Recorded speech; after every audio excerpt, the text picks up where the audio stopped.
छत्तीसगढ़ का जांजगीर चांपा जिला और इसी जिले के पामगढ़ थाना क्षेत्र के गांव थैनात का रहने वाला 21 साल का कौशल श्रीवास एक ऐसा खेल खेलने निकला था जिसने पूरे गांव को हिलाकर रख दिया। 19 अगस्त की शाम करीब 7 बजे का वक्त था। घर में मां आंगन में बैठी थी और अपने रोजमर्रा के काम निपटा रही थी। तभी कौशल जल्दी जल्दी बाहर निकलने की तैयारी करने लगा। जाते जाते उसने अपनी मां का मोबाइल उठाया और कहा कि मां मैं थोड़ी देर में घूम कर आता हूँ। मां ने भी कहा कि ठीक है बेटा, जल्दी आ जाना, रात भी हो रही है। इतना कहकर कौशल अपनी बाइक पर बैठा और घर से निकल गया। धीरे धीरे शाम ढली और अंधेरा छाने लगा। 1 घंटा बीता, फिर दूसरा घंटा भी निकल गया, लेकिन कौशल घर वापस नहीं लौटा। घर के भीतर बेचैनी बढ़ने लगी। माँ बार बार दरवाजे की तरफ देखती, भाई चौखट पर खड़ा होकर गली में झांकता। हर किसी को यही लग रहा था कि अभी बाइक की आवाज आएगी और कौशल अंदर आ जाएगा। वहीं कई बार कौशल को फोन भी लगाया गया, लेकिन दूसरी तरफ से कोई जवाब नहीं आया। धीरे धीरे वक्त बीतता गया और घर में सन्नाटा छाने लगा। और फिर ठीक रात के 9 बजे बड़े भाई जागेश्वर श्रीवास के पास अचानक एक अनजान नंबर से फोन आया।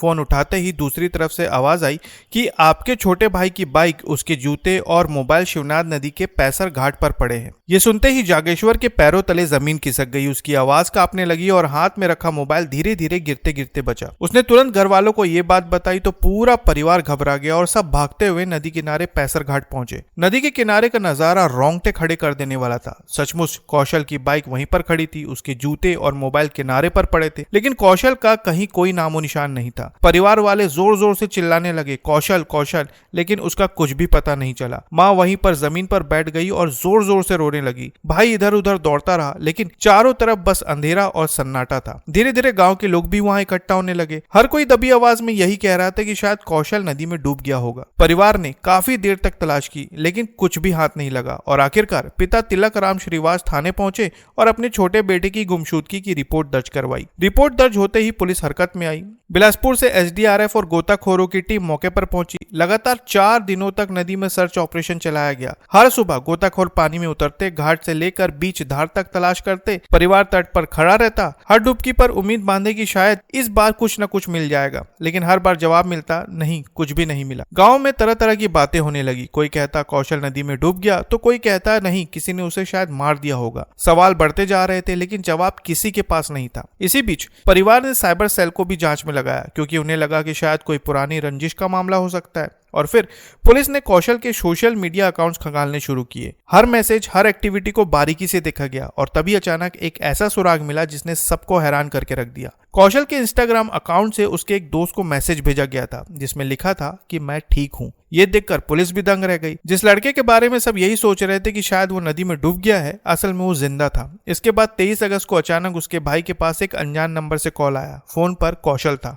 उसने अपने भाई से कहा कि भैया मैं ठीक हूँ और जिंदा हूँ। परिवार ने तुरंत पुलिस को इसकी जानकारी दी। कॉल ट्रेस किया गया और लोकेशन मिली बिलासपुर के तोरवा इलाके की। पुलिस, साइबर टीम और आरपीएफ ने मिलकर दबिश दी और आखिरकार कौशल को सुरक्षित बरामद कर लिया गया। लेकिन अब सबसे बड़ा सवाल यही था कि आखिर कौशल ने ये सब किया क्यों? और उसके बाद जब पूछताछ शुरू हुई तो उसने सब कुछ बता दिया। उसने कहा मेरे पिता पर 1 लाख रुपए का कर्जा था और इस वजह से मैं मानसिक रूप से बहुत ज्यादा परेशान था। और इसी बीच मुझे पता चला कि मेरे नाम पर 40 लाख रुपए का इंश्योरेंस था, इसलिए मैंने अपने मौत का नाटक किया ताकि बीमा की रकम मेरे परिवार वालों को मिल सके।